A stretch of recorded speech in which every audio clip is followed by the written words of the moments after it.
सरल इंसान थे, वे देश की पहचान थे। सीधे सरल इंसान थे। हो युद्ध या हो शांति, वे हर समय एक समान थे। वे दीन दुखियों के लिए विश्वास थे, वरदान थे। सीधे सरल इंसान थे। जो युद्ध में थे वे उन्हीं के साथ एक जवान थे। जो खेत में थे वे उन्हीं के साथ एक किसान थे। जो भी जिए पूरा जिए, वे मौत पर मुस्कान थे। वे देश की पहचान थे। सत्यम शिवम और सुंदरम से पूर्ण हिंदुस्तान थे। वे देश की पहचान थे। सीधे सरल इंसान थे। वे देश की पहचान थे। सीधे सरल इंसान थे, वे देश की पहचान थे। पत्रकार, गीतकार और काव्य मंचों पर जिन्हें गीत ऋषि कहा जाता था, ऐसे रमानाथ अवस्थी ने यह पंक्तियां लिखी थी भारत के दूसरे प्रधानमंत्री श्री लाल बहादुर शास्त्री जी के लिए।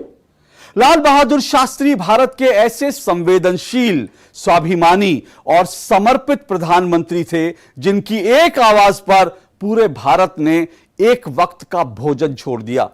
वो प्रधानमंत्री जिन्होंने 1965 में पाकिस्तान के साथ युद्ध के दौरान जय जवान जय किसान की हुंकार भरकर कमजोर से दिखने वाले भारत में नई प्राण शक्ति फूंक दी।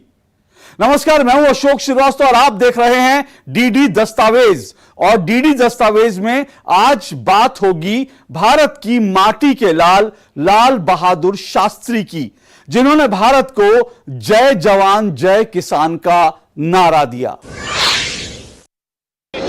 ये जो स्वराज आया है उसे हम मजबूती से अपने पास रखेंगे ताकि कोई दूसरा हमारी तरफ टेढ़ी नजर भी उठाकर देखे तो हम उसका पूरी तरह से मुकाबला कर सकें। दो नारे मैं समझता हूं कि आज हमारे देश के लिए जरूरी है, एक जय जवान और एक जय किसान, और फिर उसी से सारे देश का एक जय हिंद का नारा लगता है। तो मैं ये तीन नारे आपके सामने कहता हूं, आपसे आशा करूंगा कि आप उसे दोहराएंगे। एक तो जय जवान, जय जवान, जय जवान, जय किसान, जय किसान, जय किसान, जय हिंद, जय हिंद, जय हिंद। लाल बहादुर शास्त्री भारत के प्रधानमंत्री कैसे बने, यह कहानी बहुत दिलचस्प है, जिसमें राजनीति के कई दांव-पेच शामिल हैं। 27 मई 1964 को भारत के पहले प्रधानमंत्री पंडित जवाहरलाल नेहरू का निधन हो गया। पंडित नेहरू ने अपनी बेटी इंदिरा गांधी को हमेशा अपना उत्तराधिकारी माना था। इसलिए 1959 में कांग्रेस के बड़े धुरंधर नेताओं को दरकिनार करके इंदिरा जी को कांग्रेस का अध्यक्ष बना दिया गया था।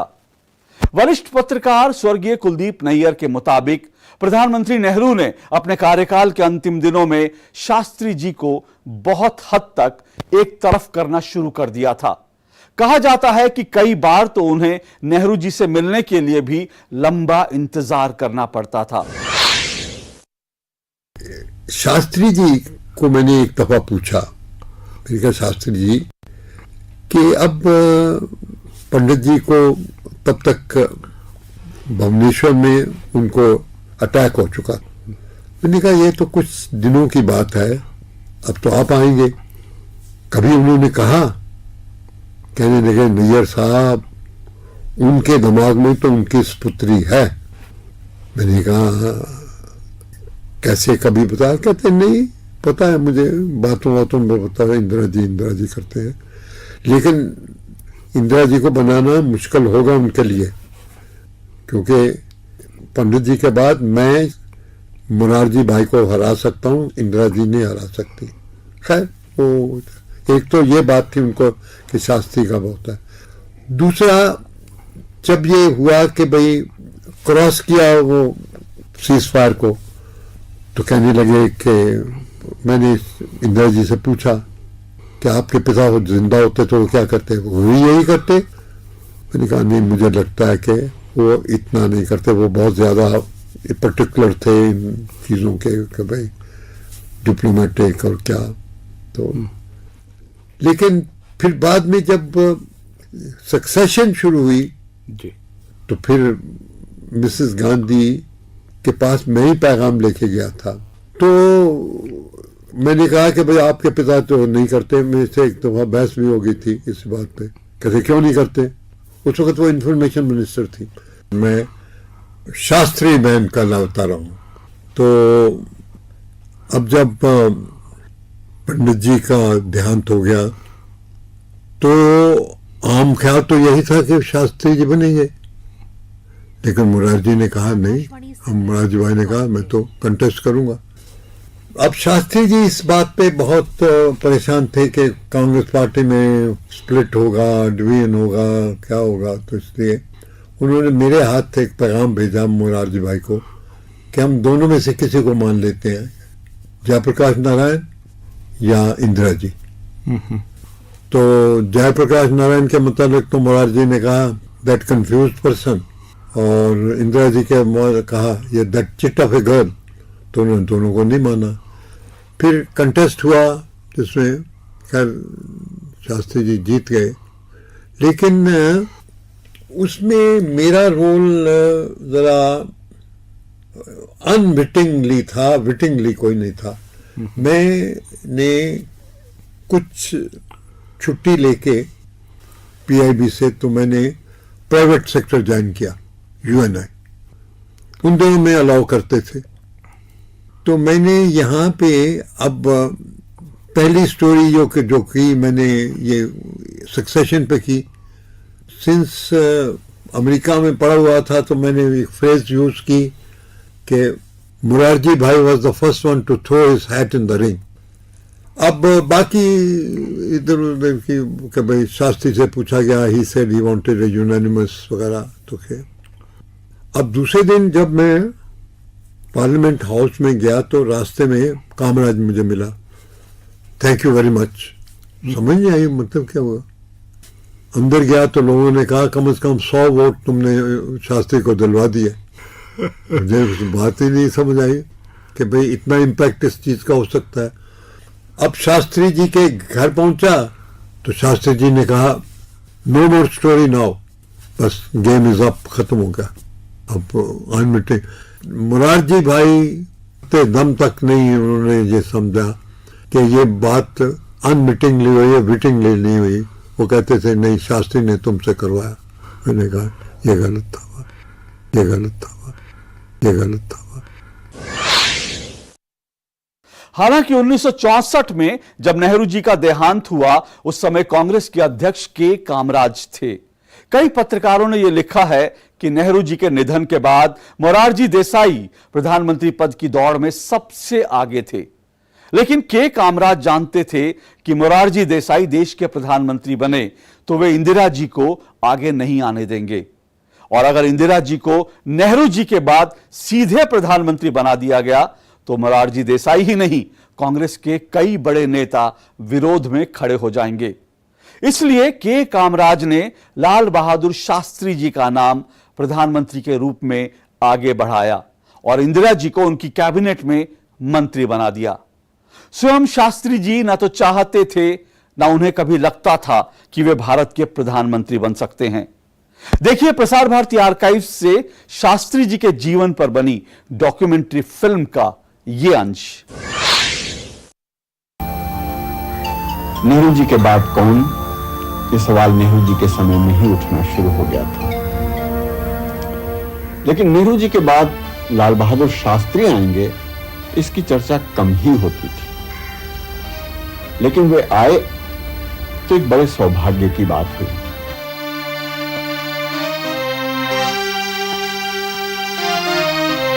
पहली बात यह हुई कि बड़े बड़े आभिजात्य प्रभामंडल, बड़े बड़े विश्व स्तर के नारे, बड़े बड़े खोखले सपने और उसके साथ एक महापुरुष की गरिमा और प्रभामंडल, इन सब से मुक्त एक बहुत साधारण धोती कुर्ता टोपी लगाने वाला, मोहल्ले में काम करके ऊपर उठने वाला एक आदमी आकर देश के सिंहासन पर बैठा।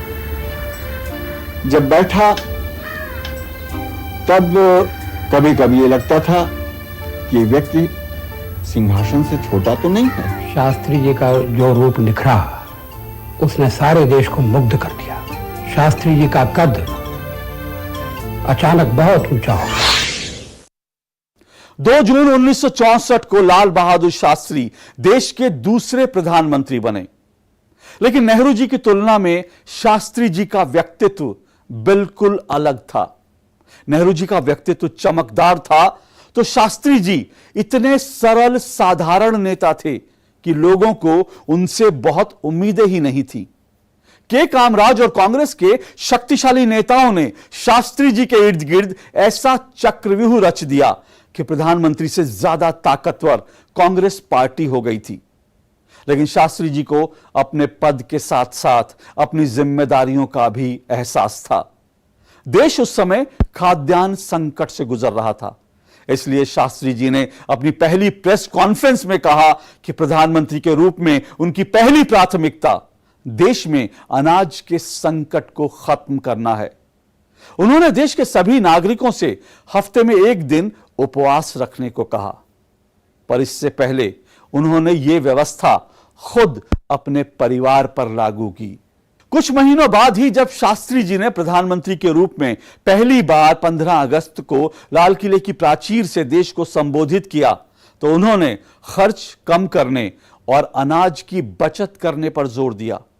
लेकिन शास्त्री जी सिर्फ बोलते नहीं थे, बल्कि खुद करके जनता के बीच एक मिसाल पेश करते थे। प्रधानमंत्री आवास में उन्होंने हल चलाया, सब्जियां उगाई, तो लाल किले से सरकार को, मंत्रियों को दावतें बंद करने का आदेश सुना दिया।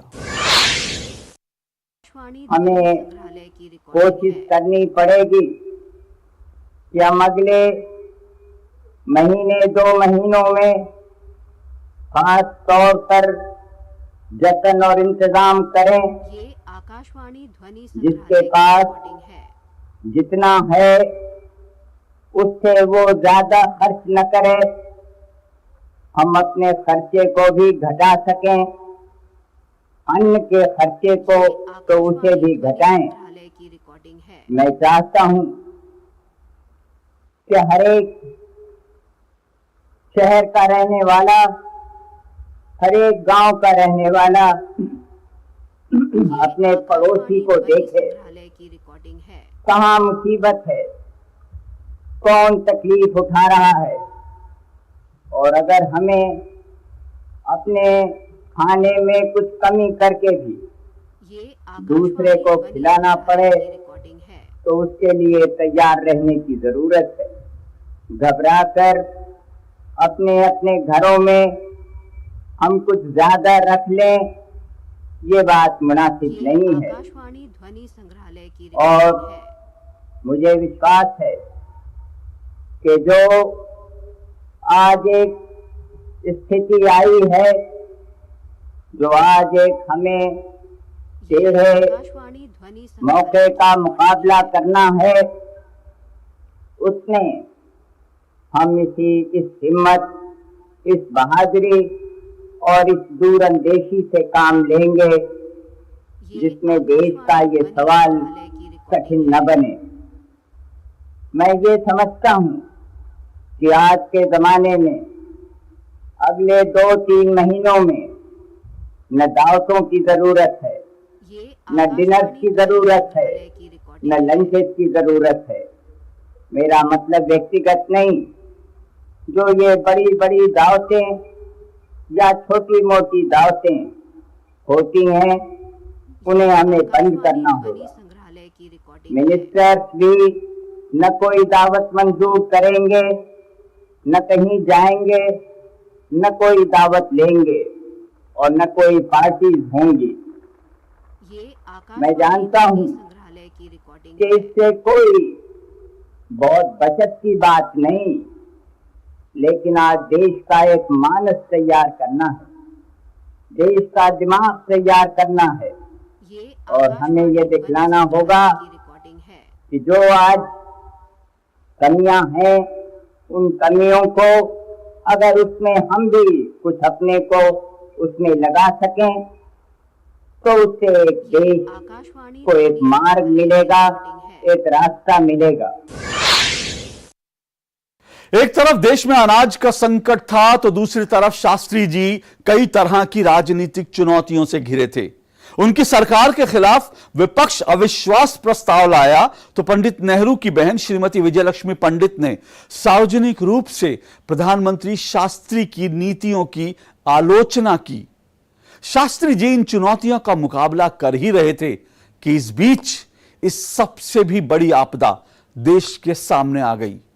5 अगस्त 1965 को पाकिस्तान ने भारत पर हमला कर दिया। 3 साल पहले ही भारत के राजनीतिक नेतृत्व की अदूरदर्शिता और गलत फैसलों के कारण भारत चीन से युद्ध हार चुका था। पाकिस्तान ने इस मौके का फायदा उठाकर कश्मीर पर कब्जा करने की साजिश रची, पर उसे अंदाजा नहीं था कि कदकाठी में छोटे और साधारण से दिखने वाले लाल बहादुर शास्त्री फौलाद के बने हुए हैं। चीनी आक्रमण के और चीनी शिकस्त के बाद हम नहीं जानते थे इसमें क्या होगा। बहुत आशा नहीं थी लोगों को। अमेरिका उनको काफ़ी मदद कर रहा था, काफ़ी इक्विपमेंट दे रहा था और उनका प्रोपेगेंडा भी बहुत ज़्यादा था। पाकिस्तानी फौज के पास आधुनिकतम हथियार थे, धन था, अनेक साधन थे, पहले की तैयारी थी, षड्यंत्र थे, साजिश थे और एक मानसिकता को प्रभावित कर सकने की क्षमता थी। हमारे पास इसके मुकाबले में केवल एक चीज थी, देशभक्ति। हम अपने देश को फिर से गुलाम नहीं होने देना चाहते थे और हमारे पास कुछ भी न हो, लेकिन उस एक क्षण में लाल बहादुर शास्त्री आए, उन्होंने युद्ध का नारा दिया। हम शास्त्री जी पास बैठ कर रामायण पढ़ रहे थे, इसलिए कि लड़ाई न होने पाए, देश के खिलाफ हो। जब इतने में फोन आ गया, शास्त्री जी ने कहा कि तुम लोग जिनसे फोन आए हो उनसे कहा कि आगे बढ़ो। लेकिन हम रामायण पढ़ते थे इसलिए कि देश में लड़ाई न चले और देश का भला हो। उनके युद्ध के नारे से ऐसा लगा जैसे कि हम में सब कुछ है, संकल्प है, दृढ़ता है और वो आंतरिक शक्ति है जो कि कभी किसी के सामने झुकेगी नहीं। लोगों को लगता था कैसे देश की सुरक्षा होगी, क्या होगी, इस तरह की बातें लोगों के दिमाग में उस समय आती थी। जो उन्होंने भाषण दिया लाल किले के बुर्ज से खड़े होकर, उसमें उन्होंने कहा कि हम इस लड़ाई को नहीं चाहते थे, लेकिन हमारे ऊपर ये लड़ाई थोप दी गई। शास्त्री जी इन बातों को जानते थे और जानते थे कि देश की जनता अब क्या सोच रही है, उनकी भावना क्या है। इन सब बातों को ध्यान में रखते हुए उन्होंने कहा था, हम बता देना चाहते हैं और पाकिस्तान को बता देंगे कि धोती वालों में कितना दम है। अंतर्राष्ट्रीय रेखा को पार कर हमारी सेनाएं सीधे इच्छोबिल कनाल पार करते हुए लाहौर की ओर बढ़ेंगी। ये पहली दफा ये मौका था जब वायुसेना का इस्तेमाल पाकिस्तान के फौज के बरखिलाफ हुआ था। वो चमजोरियां भी हुआ था। मुझे याद है वो दिन, मैं दफ्तर से घर आ रहा था, छुट्टी जल्दी हो गई थी और रास्ते में एक उत्साह का ऐसा अद्भुत वातावरण था कि लगता था कि जैसे देश ने अपना कुछ खोया हुआ पा लिया है, ऐसा जो कि हजारों साल पहले खो गया था। आज उसको मिल गया। घर पर आते आते पड़ोसियों ने मुझे बताया कि आपने खबर सुनी? नहीं। शास्त्री जी ने सीधे लाहौर पर मार्च करने का ऑर्डर दे दिया। उस एक क्षण में हम सब भारतवासी कहीं पर अपने कद से 2 अंगुल ऊंचे हो गए। शास्त्री जी ने मुझे जो ये फैसला पाकिस्तान बॉर्डर के क्रॉस जाने का दिया, इसको मैंने tallest order by the shortest man कहा है, और ये पूरी फौज में फैल गया था। और इसकी तारीफ ये है कि ये फैसला मैंने सुबह मांगा और मुझे चंद घंटों में इसका फैसला मिल गया, और पूरी फौज इसकी तारीफ करती थी कि जी इतना जल्दी फैसला मिलना गवर्नमेंट की तरफ से बड़ा मुश्किल था, ये सिर्फ शास्त्री ही जी दे सकते थे। लाल बहादुर जी ने इलेक्शन के पठानकोट पे आया तो हम खड़े थे नेट के सामने, सैल्यूट मारा। उसने नेट को देखा, मेरे को देखा, मैं भी छोटा हूँ ना, और उसने कहा अरे हम तीनों छोटे हैं। जब हमारे टैंकों ने दुश्मन के इतने टैंक बर्बाद किए कि एक पैटर्न टैंक नगर बन गया, तो हमारे आर्मी कैडेट्स का उत्साह और बढ़ा। इस सब उत्साह के पीछे लीडरशिप थी हमारे भारत के प्रधानमंत्री श्री लाल बहादुर शास्त्री की, जिन्होंने भारत का खोया हुआ गौरव फिर से वापस लौटा दिया। मुझे याद है हमारे स्क्वाड्रन के नोटिस बोर्ड पर एक फोटो टंगी थी जिसमें श्री लाल बहादुर शास्त्री एक टैंक नुमा केक काट रहे थे और बड़े हंसकर बोल रहे थे, हमने भी एक टैंक तोड़ा। आज भी हम जब उस तस्वीर को याद करते हैं तो हमारे रोंगटे खड़े हो जाते हैं। शास्त्री जी के नेतृत्व में भारतीय सेना ने पाकिस्तान को ऐसी करारी शिकस्त दी जिसकी किसी ने कल्पना भी नहीं की थी। पाकिस्तानी सेना के हथियार डालने के साथ ही यह युद्ध समाप्त हुआ तो शास्त्री जी ने ऑल इंडिया रेडियो से देश को संबोधित किया। प्रसार भारती आर्काइव से सुनिए शास्त्री जी का यह ऐतिहासिक संबोधन। साथियों, आज सवेरे 3:30 बजे भारत और पाकिस्तान में लड़ाई बंद हो गई। पाकिस्तान ने हमारे देश में हमलावरों को 5 अगस्त को भेजकर ये लड़ाई शुरू की थी। अब ब्लैकआउट नहीं रहेगा, अंधेरा नहीं रखा जाएगा, लेकिन ये न समझिए कि पूरी शांति हो गई। हमें गंभीरता से विचार करना है कि इस समय क्या स्थिति है और आगे क्या हो सकती है।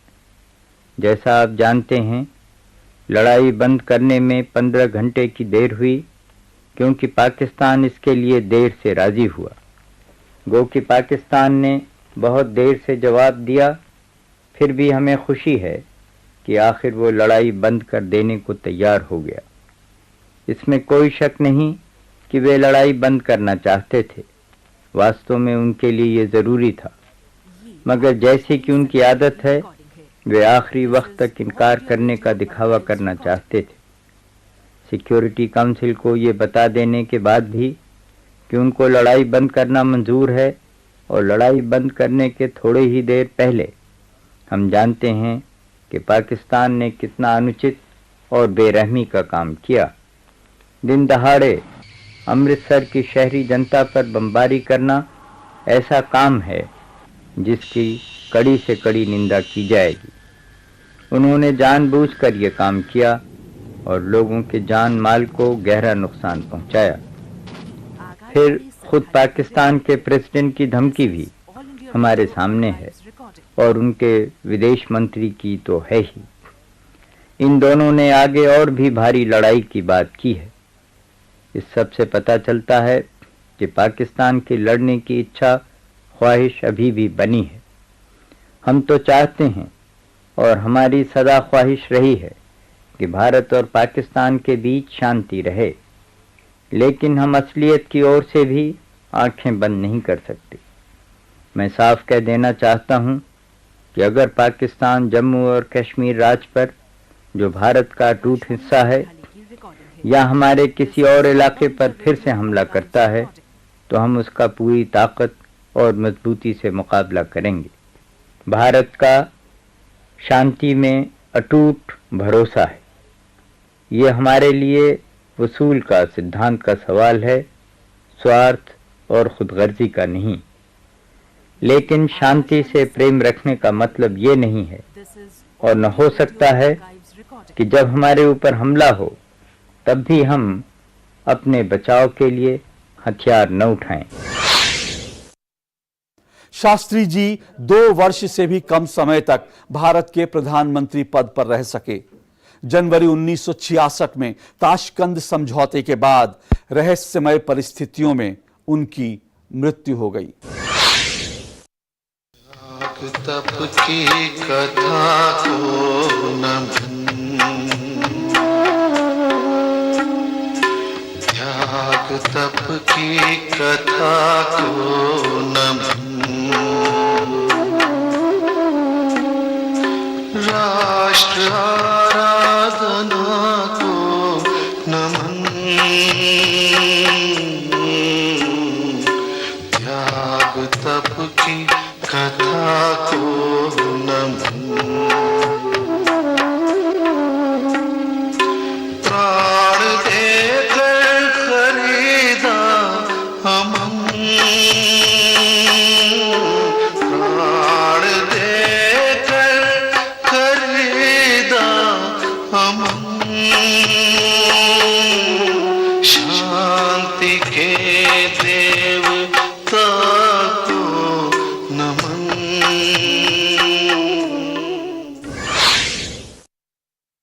हालांकि मृत्यु के पश्चात शास्त्री जी को 1966 में भारत रत्न से सम्मानित तो जरूर किया गया, लेकिन बरसों तक उन्हें वो सम्मान नहीं दिया गया जिसके वे हकदार थे। जबकि सच तो यह है कि भारतीय राजनीति में उनके जैसा व्यक्ति मिलना असंभव ही है। 2 साल प्रधानमंत्री रहने के बाद भी जब उनकी मृत्यु हुई तो उनके सर पर 5,500 रुपए का कर्ज था जो उन्होंने कार खरीदने के लिए लिया था। ऐसी महान विभूति को प्रसार भारती आर्काइव्स, प्रसार भारती, दूरदर्शन परिवार और डीडी दस्तावेज की तरफ से श्रद्धांजलि।